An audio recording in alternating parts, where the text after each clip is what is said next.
আসসালামু আলাইকুম গাইস, কেমন আছো সবাই? আশা করি ভালো আছো। তো মাইক্রোসফট ওয়ার্ড 2016 47 নাম্বার পর্বে আজকে আমি দেখাবো তোমরা এখানে এমএস ওয়ার্ডের লেআউট অপশনের এখানে তোমরা প্যারাগ্রাফ গ্রুপের এখানে যেই সেকশনগুলি দেখতে পাচ্ছ, এখানে স্পেসিং এরপরে ইনডেন্ট এই দুইটা কিন্তু নাম এখানে লেখা আছে। তো এই যে এখানে তোমরা এই যে স্পেসিং এর যে কাজটি আছে এটা কিন্তু তোমরা করতে পারবে। তো তোমরা কিভাবে করবে পুরো বিষয়টি ডিটেইলসে আমি এই ভিডিওতে দেখাবো। তো যারা বিগিনার আছো তাদের জন্য কিন্তু ভিডিওটি অত্যন্ত গুরুত্বপূর্ণ হতে চলেছে। যদি তোমরা ভিডিওটি স্কিপ করো তাহলে তোমরা গুরুত্বপূর্ণ কিছু মিস করে যেতে পারো। তাই তোমাদের কাছে আমার একটি অনুরোধ, সেটি হচ্ছে ভিডিওটি প্রথম থেকে শেষ পর্যন্ত ভালোভাবে দেখার জন্য। তো গত ৪৬ নাম্বার পর্বে আমি হাইফিনেশন বলে যে অপশনটি আছে এইটা নিয়ে আমি আলোচনা করেছি। এটা কিন্তু অনেক গুরুত্বপূর্ণ একটি বিষয়। যারা ভিডিওটি এখনো দেখোনি ৪৬ নাম্বার পর্বটি, ভিডিওটি আমার আইজন কিংবা ডেসক্রিপশনে দেওয়া থাকবে। তো সেখান থেকে তোমরা ভিডিওটি দেখে নিতে পারো। তো আজকের ভিডিওটিও কিন্তু অনেক গুরুত্বপূর্ণ হতে চলেছে যারা বিগিনার আছে তাদের জন্য। তো যদি ভিডিওটি ভালো লাগে তাহলে অবশ্যই একটি লাইক করে দিবে এবং আমাদের চ্যানেলে নতুন হয়ে থাকলে অবশ্যই চ্যানেলটি সাবস্ক্রাইব করে বেল আইকনটি অন করে দেবে। তো চলো আর কথা না বাড়িয়ে ভিডিওটি শুরু করা যাক।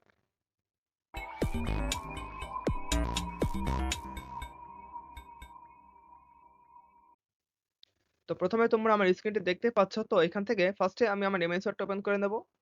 তো ওপেন করার পরে তোমরা এইখানে একটি অপশন তোমরা দেখতে পাবে যে এখানে যে অপশনটি আছে প্যারাগ্রাফ গ্রুপে। তো এই অপশন নিয়ে কিন্তু আজ আমি কথা বলবো। তো এখানে প্রথমে দেখতে পাচ্ছ, এখানে কিন্তু তোমরা স্পেসিং ঠিক করতে পারবে। তো এখানে দেখতে পাচ্ছ, প্রথমে আছে লেফট, নিচে আছে রাইট, এখানে আছে বিফোর, এখানে আফটার। তো আমি আমার পেজটা একটু বড় করে নিচ্ছি তোমাদের সুবিধার্থে। তোমরা এই যে এখানে আমাদের কার্সরটি দেখতে পাচ্ছ। তো তোমরা জাস্ট এইদিকে খেয়াল করবে, যদি আমি এই যে বিফোর বলে যে অপশনটি আছে মানে আগে, যেটার অর্থ স্পেসিং বিফোর। তো আমি যদি এইখানে আমি এটা যদি বাড়াতে থাকি তাহলে দেখতে পাবে এখানে উপরে যে স্পেসটা আছে এটা কিন্তু আস্তে আস্তে বেড়ে যাবে। তো দেখতে পাচ্ছ আমি যতই ক্লিক করছি কার্সরটি তত নিচের দিকে চলে আসছে। তার মানে আমার যে উপরে স্পেসিংটা আছে সেটা কিন্তু এখান থেকে তোমরা ঠিক করে নিতে পারবে, অথবা তোমরা এখানে কিন্তু টাইপ করেও তোমরা এটা ঠিক করতে পারবে। তো যেমন দেখো এখানে আমি 50 টাইপ করছি। এরপর আমি এখানে ক্লিক করে দেখতে পাচ্ছ আমার যে আমি যে সাইজটা এখানে লিখেছি সেই অনুযায়ী কিন্তু আমার স্পেসটা আমি পেয়ে গেছি।